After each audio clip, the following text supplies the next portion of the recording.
Total War Warhammer 3 has a lot of factions. 27 to be exact. And most of these factions, for the most part, are unique and have different ways to play the game for every single one of them. And some of them are just simply better than others. So today I'm going to rank my top 5, my personal top 5 most favorite factions in Total War Warhammer 3. Starting with number 5, we have the only quote-unquote good guy faction in this whole list. All the other ones are evil. This is the only good faction in the lore that I like is Tsarina Catherine of Kislev, and specifically Catherine. Kostaltin just sucks, and Boris, while he does have good boosts to units I like, his start position is terrible. Why? So what does Katerina do? Well, first off, she starts with Kislev, which is a great, starting province. I like it. Let's just go through all the campaign things and if I like it or not. I don't like this. The support system is stupid. This is okay. Dedicate to a certain invocation, get bonuses. I like that. This is okay. It could be more complex, but it's okay. The admin system is meh. The technologies are pretty good. I like them. There's variety. And the diplomacy is okay.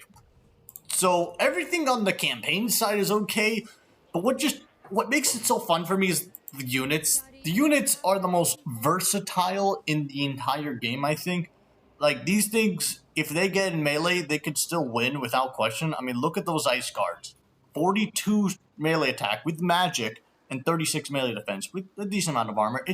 They're just really strong, I feel like. And Catherine reduces upkeep by 50% and gives them more melee defense and leadership. So add in all the other bonuses with the technologies and all that, and they just become really strong units. You get a whole doom stack of ice guards. It's just a lot of fun. So yeah, it's a decent campaign mechanics with great, just solid units. I do wish there were more units. It's really barren. These need to provide something. They need more. It's just plain and simple. They need more units. Compared to the Empire, which is right there, it's just kind of pathetic. They need more artillery, I feel like. Maybe another giant destruction bear or something else like that. So it's a good faction, and I like it. And now we're going to number 4. What's number 4, you ask? Well, let's look north, my friends. So, whereas Tsarina Catherine is the border between the Empire and, the Chaos Ways, where she is the defender and trying to repel all the chaos, Archaon is the one that tries to bring all the chaos and destroy everything. Now, the Warriors of Chaos, there's a lot of, if we count the DLC, there are 8 legendary lords, but I'm mainly focusing on Archaon, Sigvald, Kolek, and Be'lakor, because these 4 are the ones that, the other 4 are good, don't get me wrong, but these 4 I think are better. So, the whole way the Chaos Warriors work, the Warriors of Chaos, you can vassalize, the other Chaos or Norskin aligned factions here. You find the Dark Fortress, and then you can vassalize them. And it gives you income, and for Archaon, it gives you souls. Now, this is why I think Archaon's the best for this, because it encourages vassalizing people. You get 10% research rate and 25 souls per turn. Now, let's say you had 5 vassals, that is 150% technology rate and 250 passive souls per turn. And that is really helpful when you're using Gifts of Chaos. It's just, that really boosts your thing a lot. Now, what really gives them the edge for me is, their warband upgrade. You can dedicate your army to whatever god you want. And the whole technology tree reflects that by having you dedicate to the gods. You want Tzeentch, Slaanesh, Nurgle, Khorne, choose one and you just do it. And whereas in Warhammer 2, the vassals were completely useless, here they're better. I'm not going to say they're really good, but, they actually help you now. The Gifts of the Eye of the Gods, where you gained it from Gifts of Chaos, it provides you with a one-time bonus, which is, helpful. And while the roster for one faction may be kind of small, combine all four, and with different dedications, and the Undivided with a little bit more as well, you get a good amount of variation. Dedicate to a god, get the authority up for it. But be careful, because sometimes the authorities clash against each other, like with Nurgle and Zinch, or with Khorne and Slaanesh. You gotta be careful how you build the armies. So overall, it's a great faction, has a lot of variety, and the best part is you can just destroy the old world. That's your goal. I mean, if we look at the victory conditions, well, you have to destroy the Ice Court, but you don't have to destroy the Empire. So, just destroy them, and then you can leave them alone then. So, let's move on to number 3, which is another Chaos faction. One that's a bit... what's the word I'm looking for? One that's a bit shorter? So, Archaon's lore was that he was once a follower of the Empire and Sigvald himself, and betrayed him and became the Ever-Chosen with the Chaos after he fled the Empire. And that's kind of the same with the Chaos Dwarves. They were part of the Dwarves, they got influenced by Chaos, they went to the Badlands, or no, the Darklands, sorry, and they dedicated themselves to Chaos, which kind of messed with them physically and mentally. So, the Chaos Dwarves have some of the best campaign mechanics in the whole game, I feel like. They do. It's just plain simple. The whole thing where you gotta build the outposts to get raw materials, then you want to dedicate a whole province to outposts, then you go and dedicate a province to maybe the armaments. So then, with the armaments gathered up, you can go to the Hellforge to get... Oh, shut up. I know this already. Yeah, oh my god.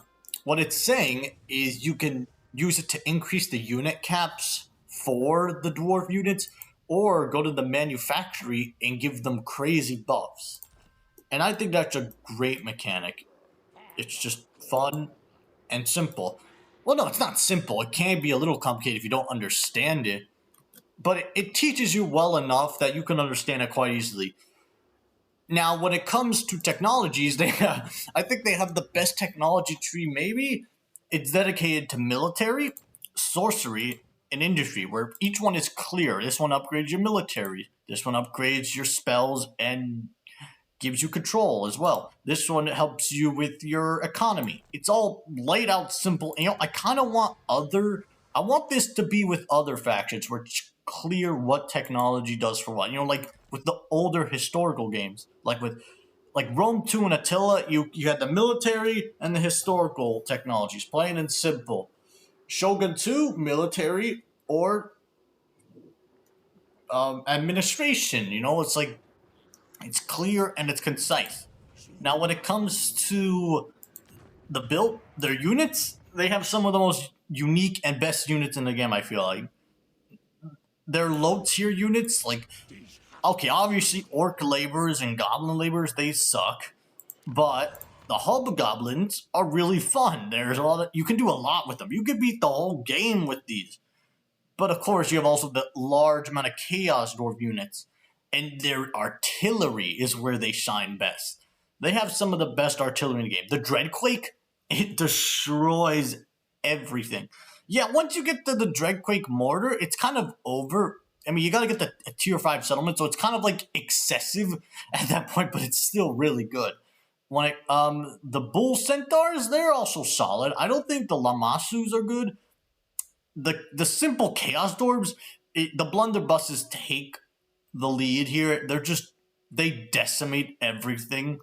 Like, I've seen them destroy giants.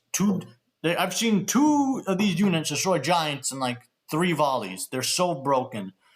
And the Chaos Dwarf, like, melee infantry is really good. Like, they get really powerful. Like, look at that. That might be better. That is like on par with Ironbreakers, if not stronger. I don't really like the Fireglaves. I think they're just they're just a worse blunderbusses, but they're all right. And then the Kadai Destroyer. It's okay. It's really excessive. It's more excessive than the Dread Creeks, but they're still cool. There's a lot of variety. You can now no wait. The whole point of it is you got at the start you're at your weakest because you have such small unit caps for everything. So you got to be careful with what you do. So that's why you got to take out your early enemies. You got to start with the weak ones. Start by taking out these guys, the greenskins here. Then there's another weak greenskin faction here to the east. There's ogres and greenskins. To the north, there's weak Norskins. There's a Skaven faction. There's ogres, greenskins. And the campaign victory conditions are pretty good in my opinion. Okay, the short term is kind of weird. Like, why are you... I get the Karadrek, but Lemaine Sisterhood, like, what? Long campaign is where it succeeds, because you got to get Tsar Nagrun, the capital, which, okay, that makes sense, and destroy the two dwarven factions closest to you, Karasa Krakjen and Krimgor Ardboy. Now, all these have big lore implications as well, so it's very fitting. Now, obviously, diplomacy, you're not going to be able to do much outside of the other Chaos Dwarves. Everyone hates you, and Chaos. You can do it with Chaos, but, like, you're going to have a hard time. And the way they manage the labor, where you can move it around, and it has an effect on the economy, on the control, you got to manage it. You got to be careful, especially on higher difficulties. Yeah, you do want maximum efficiency and get more raw material, but if your province is about to rebel, it's kind of a hard thing to keep manage of. So overall, it's just a really good faction. It has some of the best campaign mechanics, a great technology tree, and some of the most unique units that are just really fun. So if you ask me, well, if I like them so much, why aren't they number one? Well, it's not that there's nothing wrong with the Chaos Dwarves. I just like the other two factions way more, in my personal opinion. And the next one, well, I just have to explain. So the Chaos Dwarves have some of the most complex mechanics in this entire game and require a good amount of management, I like that. But sometimes being simple and having just very simple mechanics that are easy to understand is just more fun to me, which is exactly what Skarbrand does. Now, Skarbrand is incredibly simple. You go and just destroy everything. You burn everything down. His whole thing is based on a rage system, where the more battles you fight in between turns, the more powerful you get. More upkeep, corruption, recruitment, global recruitment, growth, everything. It's so simple. You just go and attack armies. That's it. Just go and destroy. Go burn down the world. And it's fun because it encourages you to do this. And it's just really fun. You get army replenishment in foreign territory. You get campaign movement range after raising settlements. You get more campaign movement range after winning battles when you're playing a Skarbrand. There's technologies here to give you more campaign range. And the technology tree. The technology tree is kind of the weakest part. It's all a lot of it is about encouraging and making the blood hosts more powerful. If we look here, we got a lot. There's a lot for blood hosts. But there's still a lot for it boosts. Some of them boost units. Some of them increase battle loot, raiding, corruption. This one, and that's the thing. The game does not want you to settle promises. It costs 2,500 skulls to colonize a region. But if all you gotta do is colonize one, and then after a while you might get lucky, and because every settlement has a small chance to colonize a region in the province, so you could just burn it down, and if you get lucky, you get the whole province just without doing anything. You gotta have at least one settlement in each province, so you have to take one settlement, which is why you probably want to take the province capital. It's really simple. They also have the unholy manifestations, which also encourage it. Like this one summons an army that you can attack. This keeps your blood rage streak alive. This one gives you more campaign movement range for a turn. Okay. This one gives you more skulls for 4 turns. All right. This one, what does it do? It automatically will raises a settlement after 3 turns. So if there's a settlement you cannot, like if you're trying to take Reichland and there's like a full stack in there with the garrison and you can't do it, you can activate this and it can automatically destroy the settlement for you. That's perfect. That's incredible. It really is.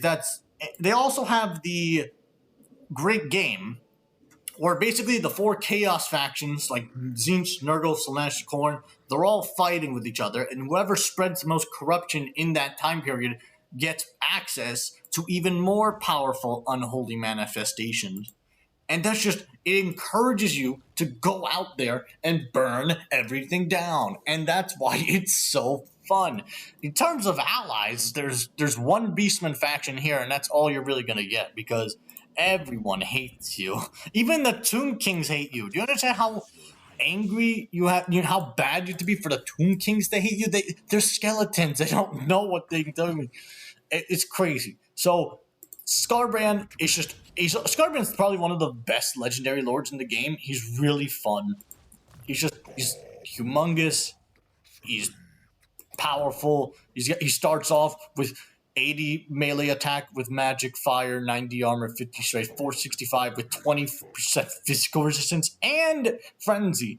So they all have. He's very powerful, and the whole roster. This is the one knock. The roster is a little bit on the smaller side, but they do have a good amount of chariot units, and it's not like completely barren. There's a good amount. There's just enough. Okay. There's enough. And if you get Valkyrie, you can go get Valkyrie the Bloody now, which is pretty cool. So yeah, I think overall this is just a simple, fun faction. It's very fun. But it's not my favorite one. My favorite one is a little bit of a... They're a bit, they like cheese. So, my favorite faction in the entire game for Total War Warhammer 3 is none other than the Skaven themselves. Now, I want to preface this. I like the Skaven, but I also wanted to choose like my favorite lord as legendary lord for all of this. So for this, it's Ikekla without question. So first off, let's talk about the Skaven in general. The Skaven have a lot of good mechanics. They have the food mechanic where you gotta make sure you have enough food for everyone, otherwise they will rebel and like everything will go to hell. You cannot let it go down this bad. You want to be in the green where you get growth and control and leadership, which is all very important for Skaven, considering every time they attack a settlement, it's loot and occupy, which means that you take it, it's minus 30 conquest and then minus 10 province instability. And this goes, if you want to capture the whole province, like, you're going to have it, you need to be careful, because it might just rebel after you take the whole thing, which is bad. In terms, you get food from winning battles, from certain buildings, like the pastures. You get it from pasture buildings, like these, you want to get the pastures. They give you up to 6 food. And you know what has a lot of pastures in it? The Empire. We got 1... Where do we go? 2, 3, 4. There's 4 all in the Empire alone. Like, you want to go in there and get them all. They provide you with so much food, and they'll keep your armies going. It's so necessary. So yeah, I think that mechanic, the food mechanic, is really cool. What else we got? We have Forbidden. That's for Ikekla only. We have the Skaven corrupt. This just shows you the Skaven corruption in the world. It's helpful to see like how other Skaven factions are doing. It's nothing really that special. You have the rights. These ones are okay. The dominating scheme, that's a good one. This one is... It's okay. It's not that, like, diplomatic with Skaven, meh. The loyalty can help if you're down bad. Pestilence scheme, I don't know. I never used it, so I don't know. The Scheme of Doom is the best one because it automatically puts down a Under Empire. That's the best one. The technology tree is unique because you need to build certain buildings. Like, you can't research a technology at the start. You need to build these buildings to get them. And at first, some of them are like useless. Like, give me a useless one. Like, okay, they're not all useless, but like some of them are. Okay, especially if you don't use these units, these are kind of useless, you know. But the ones that I want to focus on are Ikit Claw's units. Now, Ikit Claw's whole mechanic is he gives rats Gatling guns and he makes them mow down everything. He has access to the Forbidden Workshop, has 20% research rate, +2 for new recruits for loyalty, so that's pretty big. And where is it? 40% construction costs for engineering buildings. So it encourages you to get the advanced military buildings, you know, that could just burn down everything. Like this building right here provides you with the bulk of your armies. You got the warp fire throwers, the rattling guns, the poison wind globadiers, and the warp block Giselles. Now, that doesn't mean you want to get the other stuff. You want to get plague hawk catapults, doom wheels, doom flares, and maybe where is it? The warp lightning cannons. And yeah, you do want some melee infantry to hold the line. But the way you're going to win as Skaven is you're going to have a bunch of useless infantry to protect your valuable destruction weapon teams units. And that is exactly what Ikit Claw encourages, because Ikit Claw is 50% upkeep for all of those units, as well as recruitment rank +2. Now that it just makes you more powerful to start. Ikit Claw also is a very powerful legendary lord. I mean, right off the bat, he's already at 20%. He's at level 2. He's got 20% physical resistance, 15% missile, 30% spell, and his spells are really good. And he get loyalty for Warlock Masters. So you could just recruit Warlock Masters all the time, and they will never rebel, because the moment you recruit them, once you get this, they'll already be at. There's a good chance they start at 10 loyalty. And he just gives more boosts to all the units that you want to boost. But the Forbidden Workshop is where it gets special. You can boost the units, the Doom Flares, the Doom Wheels, and all the weapon teams. And then the Doom Rocket. Are you going into a battle where you're outnumbered 5-1? That's okay. Why don't you just get a Doom Wheel or something like that, go into the enemy army, group them all up, get them clustered, and then just drop a nuke on them. It's quite simple, really. I don't see the problem. And as you upgrade the workshop, you have to do certain requirements to upgrade it. You unlock more and more technologies. So you don't get these off the top. You have to upgrade the workshop. And then it just, once you get the whole thing under control, it just spirals out. It can get a bit ridiculous. Like by turn 30, you're already like broken, but it's just really fun. These are the most fun units to just watch and decimate things. It's so fun in a game where you can go up against some of the most heavily armored things, like Chaos Warriors, like 130 armor, ridiculous melee. Like these things, rattling guns, Giselles, and the warp fire throwers, they'll destroy them, and it's so nice to watch. It is, without question, my most favorite faction. Like whenever I'm down, whenever I'm bored, this is the faction I go to just to watch these units decimate them. You can't do a doom stack with them because you need some infantry just in case. But oh my god, it's so good. Like I was able to take Reichland with it, and they decimated everything. Like I got into the Empire. Like I took over the Empire. The Empire was mine. So yeah, this is my favorite faction in the whole game. Now, do you think I'm an idiot? Do you think there's a better faction out there? Leave your comments and opinions below. I'll read some of them and I'll give you my thoughts.